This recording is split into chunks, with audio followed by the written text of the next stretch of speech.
여러분께서는 지금 경제학자 곽수종이 보는 새로운 시사, 곽수종의 뉴스 정면 승부와 함께하고 계십니다. 금요일 4부 정치하는 엄마들 시간입니다. 오늘은 지난 1월 29일 서지현 검사가 불씨 당겼죠. 성폭력 피해 폭로 미투 운동에 대해서 말씀을 나눠볼까 합니다. 정치하는 엄마들 장하나 공동대표 나오셨습니다. 안녕하십니까? 네, 안녕하세요. 예. 네. 미투 운동 지금 사회 전반적으로 아직까지 계속 이어지고 있는데 물론 끝까지 이어져야 된다고 저도 보지만 어떻게 네. 지금 평가하십니까 이 부분은? 일단 저도 여성이고 또 예. 딸의 엄마고 사실 이 문제는 아들을 가진 엄마도 똑같이 많이 고민하는 부분일 겁니다. 그죠? 예, 근데 그렇죠. 일단 이 미투라는 것이 예. 나도 당했다 의미가 아니라 나도 고발한다 이런 의미잖아요. 그래서 네. 그런 의미들을 가치들 좀 다시 한번 되새겨 주셨으면 하고 예. 또 하나 이거는 좀 가볍게 얘기하자면 네. 과거에 저희 때만 해도 몸가짐을 단정히 해라, 네. 늦게 다니지 마라, 남자들하고 어울리지 마라라는 얘기들을 여성들 또 딸 자녀들한테 많이 많이 가르치죠. 네. 다그치는데 네. 그렇죠. 이제 어쨌든 바뀌어서 좋은 시그널은 아들들에게도 예. 아들들이야말로 예컨대 몸가짐 조심하라는 얘기를 듣는 시대가 어쨌든 되었고 네. 그것만 해도 커다란 변화이고요. 저는 예. 희망을 좀 많이 보려고 노력 중입니다. 예. 네. 우리 사회에 예를 들어서 이제 사극 같은 걸 이렇게 보면 조선 시대의 왕조도 그렇고 고려 시대의 네네. 왕조도 그렇고 네. 저하 경하들이옵니다. 네네. 왕세자를 보셨습니다. 네네. 근데 공주님에 대한 스토리는 거의 안 나오잖아요. 예. 그러니까 그게 우리나라 사회의 오래된 내용인데. 그렇게 얘기할 것도 없고, 예. 저희, 할머니 세대랄까요? 네. 예컨대, 남편이 부인에 대한 가정폭력 이런 것들은 아니면 또 자녀에 대한 폭력 같은 것들이 가정폭력들이 만연했었죠. 얼마 되지 않은 일들입니다, 사실은. 예. 네. 예, 그게 이제 제가 뿌리 깊다는 의미로 옛날 그렇습니다. 사극을 말씀을 드린 거고요. 네. 어떻습니까? 지금 미투 운동 첫 시작이 서지현 검사 폭로로부터 시작이 되고 우리 사회 전체에 주는 의미는 방금 말씀을 주셨는데 지금 이런 내용들이 연예계 또 학계 그다음에 법조계 또 뭐라 그럴까요? 언론계 여러 군데 우리 사회 곳곳에 사실 없는 곳이 없다. 이런 생각인데. 없는 곳이 없다. 최근에는 학교, 특히 근데, 뭐라 그럴까요. 좀 대학이 아닌, 아직까지 고등교육이 아닌 좀 저학년 쪽에서 이런 일이 있었던 경우도 옛날에도 있었죠. 그죠? 조금. 예, 저도 예. 경중의 차는 분명히 있습니다만 학교에 속된 말로 변태 선생 하나 없는 학교가 어디 있었겠습니까? 예. 학교 주변에 바바리맨이 있다 이런 얘기처럼 학교 안에는 변태 선생 하나쯤이 있다고 예. 많은 글쎄요. 여학생 시절을 떠올려 보면 공감하실 것 같은데 저희도 네. 요새 미투 운동 가지고 주변의 여성들끼리 특히 정치하는 엄마들 회원들끼리도 얘기를 예. 당연히 많이 하지 않겠어요. 그렇죠. 그렇다 보면 이제 그런 기억들을 다 공유하고 있음을 좀 알 수 있고요. 또 하나 또 짚고 싶은 것은 이 미투 운동에 대해서 특히 폭로한 미투 운동에 동참한 여성들에 대해서 저건데 제도적으로 법적으로 이렇게 하지 않고 폭로라는 방식으로 하느냐 이런 얘기들을 많이 저도 댓글이나 직접 들은 건 아니지만 얘기를 하시는데 한국에서 첫 미투 운동의 시작으로 아까 말씀하신 서 검사 얘기를 하셨어요. 근데 검사라고 한다면 사실 대한민국에서 그런 사법 제도를 누구보다 잘할 수 있는 직종에 있는 사람이고 또 주변에서 성폭력 피해 가해가 벌어진 상황도 다 같은 법조인들 사이에서 일어난 말이죠. 그래서 한국 사회가 특히 이 사법 제도가 너무 만연해 있는 성폭력을 제도적으로 막기에는 부족했다는 게 저는 서검사의 사례이고 그래서 많은 부분에서 이것들이 폭로라는 방식으로 이렇게 이루어질 수밖에 없다는 것들을 좀 감안해 주시면 이게 이상한 어떤 잘못된 개인들의 문제가 아니라 한국 사회가 전반적으로 모두 다 골마 있다. 그러니까 이런 사법제도가 여성에게 피해자에게 어떤 법의 정의를 실현시켜주지 못했다. 이거를 좀 봐주셨으면 좋겠어요. 그러니까 왜 저렇게 다 당했대. 그러니까 남성 여성 간의 대결 구도 말고요. 네. 한국 사회가 구조적으로 문제 있다. 이거에 집중을 해 주시길 예. 엄마로서 바라죠. 예. 어떻습니까? 지금 뭐 이걸 갖다가 굳이 이 선진국이나 또 뭐 다른 나라의 예를 비교할 필요도 없이 우리나라 안의 어떤 문제로 한번 집중을 해본다면 네. 이런 일이 벌어진다고 하면 신고나 또는 주변에 많은 분들이 학생을 돕거나 아니면은 이런 마이너리티라고 표현한 소수자의 네. 어떤 그런 보호를 위해서 노력을 해야 되는데 서지현 검사도 그렇습니다만 주변에게 이런 사실을 알려도 적극적으로 그것을 방어하려 해주거나 보호해 주려고 하는 분들이 없었다는 거 아니겠습니까? 그렇죠. 해서 네. 사실 가해자의 예. 입장들도 별로 내가 다치지 않을 것 같다라는 것들이 사실 네. 가해의 또 하나의 동기가 되고요. 예. 피해자도 당시에 예. 이제 자기의 상황을 주변에 말 못하는 것도 내가 더 당할 것이다라는 그렇죠. 그런 어떤 사회 구조가 문제인데 예. 아까 말씀하신 스쿨 미투라고 합니다. 학교 내에서의 어떤 미투 이 운동에 대해서 네. 근데 뭐 대학교도 있고 예. 아까 학계 얘기도 있으셨지만 예. 충격적인 게 중학생 그러니까 너무 어린 여학생들에 대한 이런 스쿨 미투가 최근에 또 터져 나와서 그렇나요? 저의 청소년 시절도 당연히 떠오르고 또 부모로서 너무 분노하지 않을 수가 없는데 뭐 지금 법적으로 다뤄야 하긴 하지만 예. 미투로서 폭로된 내용을 보면 이제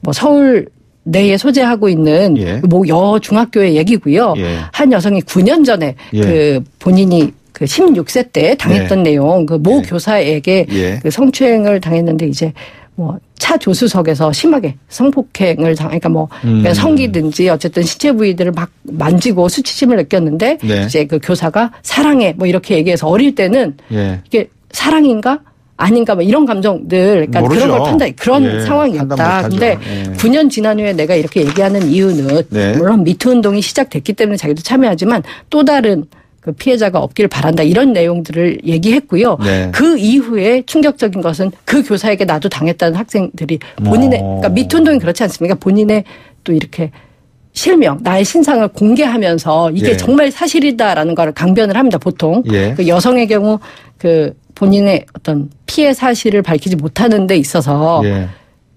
본인과 특히 가족들의 어떤 뭐 명예랄까요? 이런 것들을 상당히 많이 고민하거든요. 네. 근데 처음에 이 모 여중 스쿨 미트를 시작한 여성분, 이젠 성인이시지만 예. 이분도 현재 교사가 재직 중이었어요. 예. 그랬기 때문에 얘기했다고 했고 그 이후에 같은 학교 학생들이 지금 계속 제보를 하고 있는데 네.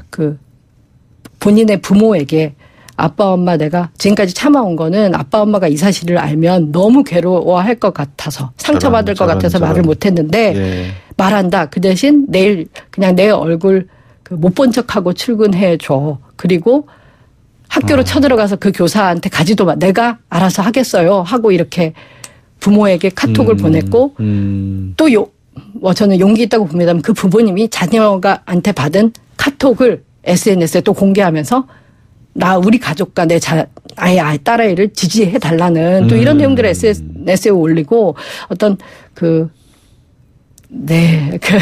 이 문제가 비단 네. 피해자 한 명이 아닌 네. 가족들의 문제이고 이렇게 가족들과 주변의 지지, 당신이 옳은 길을 가고 있다는 어떤 이런 것들이 또 스쿨미투에서 스쿨미투뿐만 아니라 이 미투 운동에 상당히 네. 중요한 기제인 것 같습니다. 예. 그리고 특히 미성년자 말씀을 하셨는데 예. 공교롭게도 작년 11월에 저희 정치하는 엄마들 사이에서 특히나 많이 예. 회자되고 충격적인 사건이 예. 모 연예기획사 대표가 예. 이제 40대 후반이거든요. 근데 예.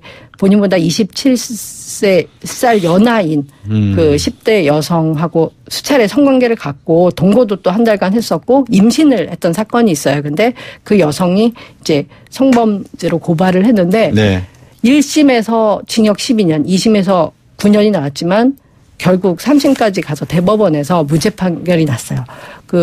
저도 읽은 기억이 있습니다. 네, 같이 동거했었고 특히 그 남성이 다른 사건으로 이렇게 뭐 복역을 했었나 봅니다. 그 기간에 그 남성의 자녀를 돌봐주고 이런 것들이 정말 사랑하지 않았었냐라고 하는데 그러니까 이것부터가 문제죠. 그 미성년인 그 존재들이 사랑을 모른다고 저는 생각하는 게 아니에요. 그러니까 우리보다 모자라고 사랑을 못한다는 게 아니라 그래도 성년과 미성년의 관계는 엄중히 다뤄야 하고 왜 외국 뭐 헐리우드 영화 이런 거 보시면 그 심지어 미성년자 여성이 성매매를 했어도 본인이 돈을 받고 이렇게 성매매를 했어도 남성이 처벌을 받는 것들이 나와요. 그래서 남성들이 경찰 조사를 받을 때 나 미성년인지 몰랐어요. 저 어디 10대로 보입니까? 막 이런 경우들이 나와요. 그 정도로 미성년자와의 관계는 너무 엄중합니다.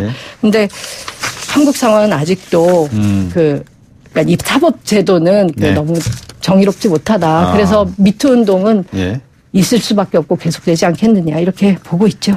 그 방금 말씀을 주신 내용을 참고로 하면 이 미투 운동의 사실은 시작도 결국 피해자분들이 극복할 수 없었던 어떤 정신적인 고통이 어느 정도 말씀을 하시고 이렇게 뭐라 그래 커밍아웃이라는 표현이 적절치는 않습니다. 하여튼 이렇게 겉으로 드러내기 시작하면서부터 본인의 치유도 시작이 되고 결국 본인의 치유라고 생각을 하는 게 아니라 사회 전체의 어떤 치유적인 측면도 갖고 있는 의미인 것 같아요. 여러분들이 그 운동에 동참을 해서 사회 전체적으로 좀 더 건전해지고 이런 문제를 다시 한번 생각해 보는 것으로 만들어 놓는 것이 상당히 용기 있고 고마운 일이 아닌가라는 생각도 드네요. 저도 늘 고맙고 감사하다는 마음은 바탕에 있고요. 그 여성들이 그 일을 그 사인 간의 어떤 제 정의를 실현하기 위해서 그렇게 사회적으로 공표하지 않거든요. 이거는 일단 다시 반복되지 말아야 되고 이런 나쁜 일이 다시 벌어지지 말아야 된다는 그런 의미를 갖고 사회적으로 드러내는 거기 때문에 그래서 미투를 운동이라고 부르는 것이죠. 이게 개인들의 행동으로 이렇게 작게 보시지 말았으면 하는 이런 얘기들을 다시 한번 드립니다.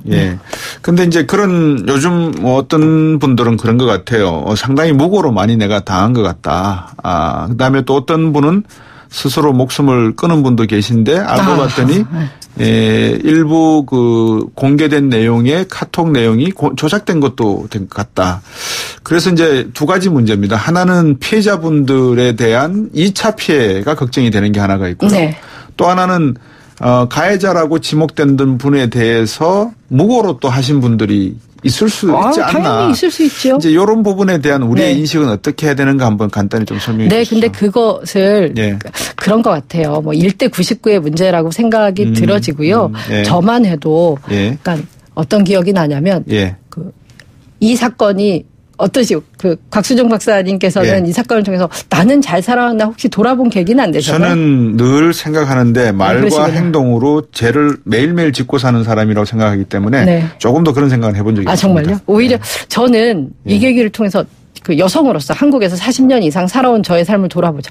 나는 내가 원하는 것과 원치 않은 것을 쭉 제대로 알아왔는가 그리고 알았을 때는 표현을 잘 해왔는가 그럼 내가 못했다면 무슨 이유였는가 이런 걸 돌아보는데 되게 괴로워요. 여성으로서도 이 상황을 물론 그렇군요. 남성들이 잠재적 가해자, 우린 피해자 이런 선긋기보다는 왜 나는 몰랐지? 왜 그게 부당하다고 그 당시는 얘기를 못했지? 지금이라면 그렇지 않았을 거야라는 경험들이 너무 많습니다. 살아오면서 직장에서 학교에서 여러 장소에서요. 근데 그러면서 생각하게 하는 게 아까 사법제도 얘기도 했지만 페미니즘 또는 인권 이런 교육들 있잖아요.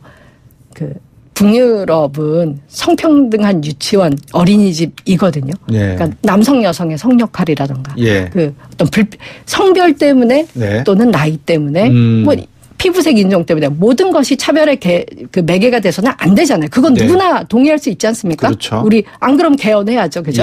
근데 과연 우리는 그렇게 살고 있는가를 돌아보는 계기도 저는 됐으면 좋겠고요. 이게 성폭력, 성범죄가 우리 일상에서 너무 동떨어지게 벌어지는 게 아니에요. 특히 이 미투 운동으로 알 수 있는 것, 확인하는 것들은 너무 일상 속에 묻혀 있어요. 하고 그게 전 대선 후보 아니면 유명 영화 배우, 교수 이렇게만 지금 사건들은 나오고 있지만 이